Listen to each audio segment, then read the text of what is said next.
Okay, so, my love, I cannot believe that this day has finally come. You are my favorite person to laugh with, cry with, eat with, and be silly with. I'm so grateful that we get to spend the rest of our lives together, and when I reflect on where we started to where we are now, I'm overfilled with happiness, joy, and complete and total love. You've pushed me to be the best version of myself every single day, and you inspire me and you motivate me in more ways than you can imagine. You are hardworking and dedicated, and simply the most amazing person I know. Through your ability to push yourself to become the best version of yourself motivates me to be the best version of myself. I pray that you know that as long as I'm breathing, you'll always have someone who is proud of you for everything you've achieved. I pray that we always look back on this day and remember how we felt in this moment, and I pray that our love only grows stronger with the years to come.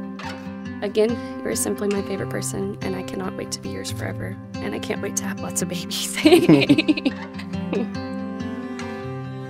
I can't top that. So I'll just read a quote. Okay. I would recognize you in a total darkness. You mute and I deaf. I would recognize you in another lifetime entirely. In different bodies, different times. I would love you and all of this until the very last star in the sky burnt out into oblivion. That's so sweet. I love you. I love you too.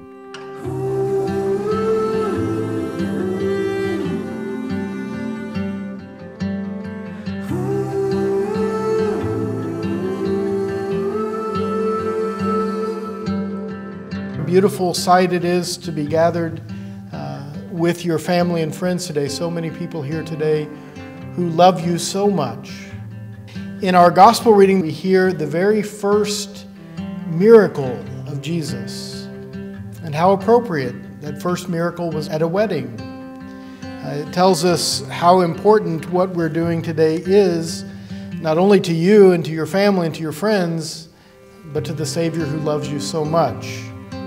He took water and turned it into wine. And so water was so good, so precious, so important. And Jesus took that natural good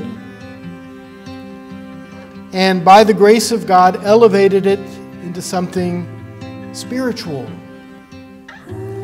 And the way I think about that is that Jesus in this miracle was taking something very human, very good, water, so precious,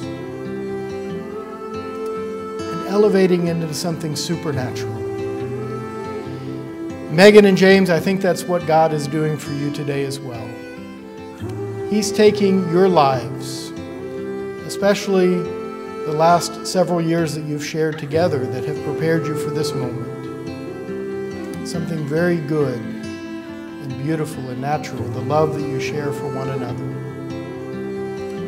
And in His grace, just as He turned water into wine, He's taking that relationship and making it sacramental, supernatural. Taking something good and making it holy. What a blessing that the Lord gives you today. And I think He only asks one thing of you in response, to give your whole heart to it. As you say your vows today, say them with your whole heart. And trust that the Lord who begins a good work will bring it to completion as you give yourself totally and completely and entirely to Him. And now at this time, it is my great honor and privilege to introduce to you Mr. and Mrs. James and Megan Hernandez.